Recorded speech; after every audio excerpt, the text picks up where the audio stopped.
Rex Ark hospital chief doctor பேசுகிறேன். 22 September மாதம் போட்ட ரெசிடென்சியில் கரண்ட் ட்ரெண்ட்ஸ் இன் நீ ரீப்ளேஸ்மெண்ட் சொல்லி மூட்டு மாற்று அறுவை சிகிச்சை கான்ஃபரன்ஸ் நடத்துகிறோம். அதில் ஆர்த்தோபெடிக் டாக்டர்ஸ் த்ரூஅவுட் இந்தியா வந்து ஒரு 300 பேர் வர்றாங்க. அது கூட ஃபிசியோதெரபிஸ்ட்டு, ஃபிசியாட்ரிஸ்ட்டு, மற்ற ஸ்பெஷலிஸ்ட்டும் வர்றாங்க.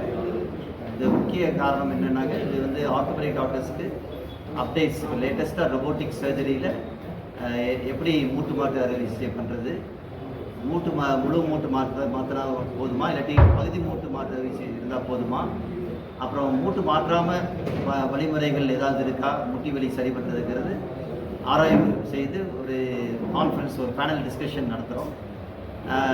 இந்த கான்ஃபரன்ஸ் வந்து இந்தியன் ஆர்த்தோபெடிக் அசோசியேஷனும் தமிழ்நாடு ஆர்த்தோபெடிக் அசோசியேஷனும் சேர்ந்து நடத்துகிற இந்த கான்ஃபரன்ஸை. இதுக்கு வந்து நம்ம தலைமை தாங்கிறது வந்து Tamil Nadu orthopedic association president doctor Deen Mohammed Ismail சென்னையிலேருந்து வர்றாரு. இதில் முக்கியமானது வந்து ஜூனியர் டாக்டர்ஸ்க்கும் ட்ரைனிங் கொடுக்குற வகையில் ஒர்க் ஷாப் நடத்துகிறோம்.